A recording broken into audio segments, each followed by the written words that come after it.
Once again, to all my friends, welcome back to a video tutorial of Cove Worship's Kingdom.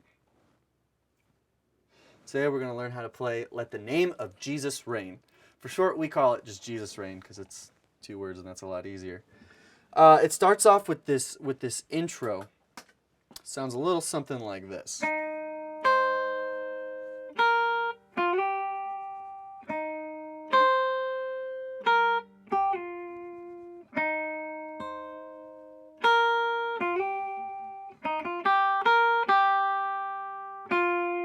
And it goes straight into that little vamp into the verse. So let's talk about what we're doing here. We're in the key of E flat, and I'm basically just kind of playing off of a pentatonic scale. So if you're looking at it in the context of C minor, or I think of it sort of like a kind of like the 6th scale degree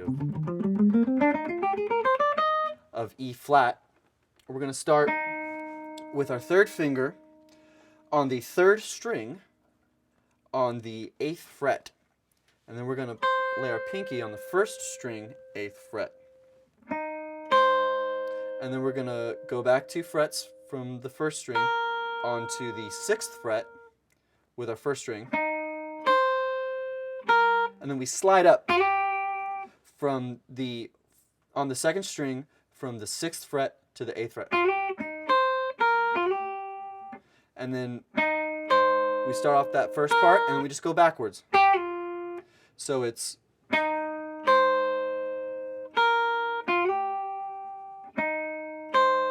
here we're going to slide from the 8th fret to the 6th fret.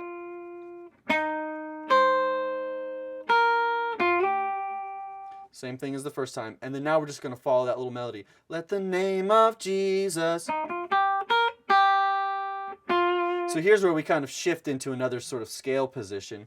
We're going to start with our 2nd finger on the 2nd string, 4th fret. And then we're going to go up a whole step, or 2 frets, with our 4th finger to the 2nd string on the 6th fret. And then up to the 3rd fret, 1st string, with our 1st finger.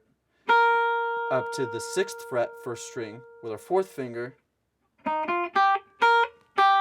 Back to the 3rd fret on the 1st string. And then to the 6th fret on the 2nd string, and then it goes straight into that 1 chord, that F chord.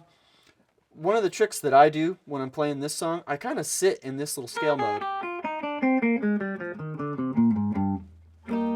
So I'm sort of playing, it's kind of like if you were to think of it as a C chord.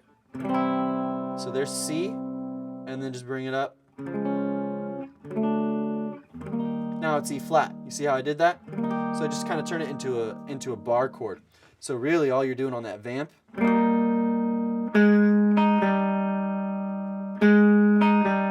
that's it. So all I'm doing is I'm just playing just these 3.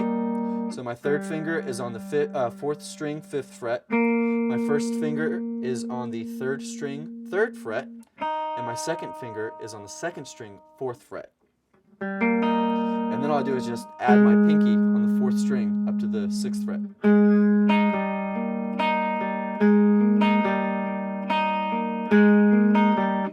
That's all it really is. I kind of play around with the chords in that area for the chorus. So if we skip forward to the chorus, you have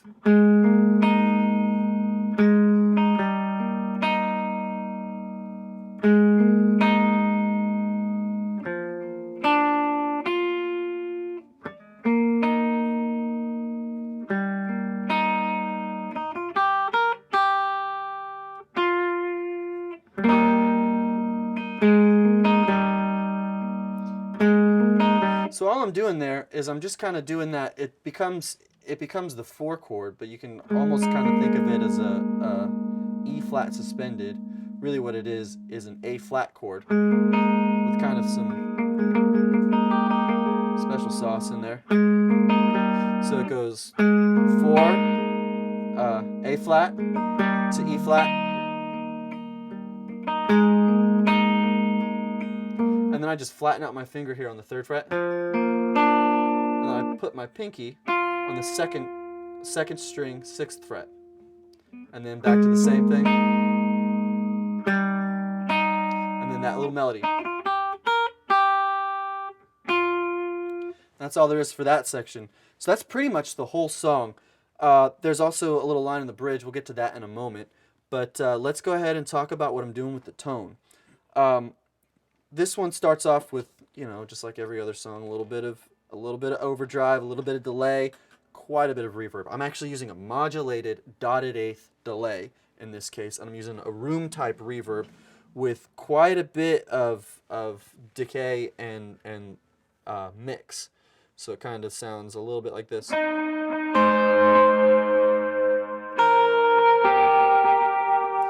one other little element, is I've got a POG in there, polyoctave generator. Basically, it's just a really subtle lower octave that actually swells in after the initial attack of the first note that I hit.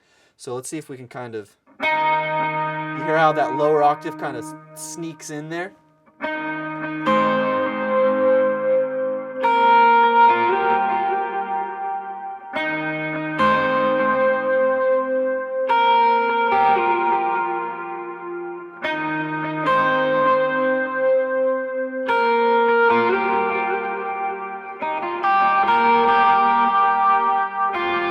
And then for this section, the POG comes off and it doesn't come back on again.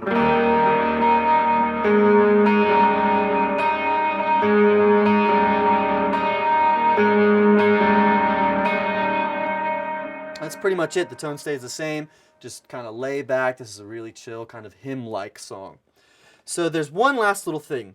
Leading into the bridge, it really breaks down, and then the piano comes in with this little melody. And then the second time around when the piano plays it, I join in, and I play it actually kind of heavy. I throw on my sort of more distortion. Most of my stuff is kind of subtle overdrive, but this is kind of the meaner. It's called the Angry Charlie, so I mean that should say something. The other thing I do is I switch to the bridge pickup to give it some real scream. You know what I mean? So the notes that we're talking about here, it's starting on an E flat note, the 11th fret on the first string, just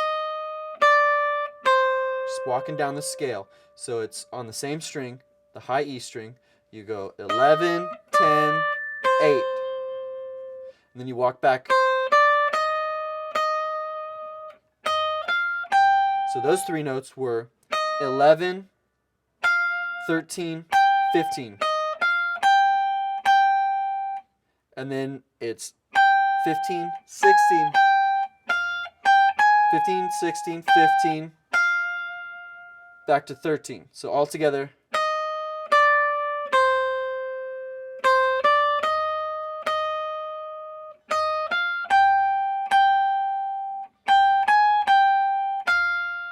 And then you fall back out again, and the acoustic guitars take over for that bridge.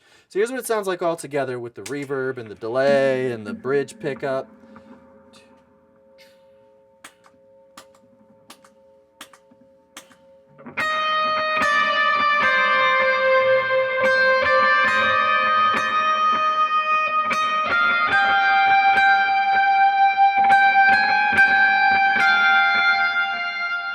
Let it kind of die out. Other than that, it's really just paying attention to the rhythmic changes. You can find the chord charts on praisecharts.com. You can also go to multitracks.com to download the stems for all of our songs. That's a really valuable tool that I use a lot when I'm trying to learn how to play songs from other artists. I'll just throw it into a DAW like Pro Tools or Logic, and you can kind of solo out the instruments that you want to hear. So that's another song for you. I hope you enjoy playing it, and I hope you enjoy playing it with your church, and I hope it blesses you.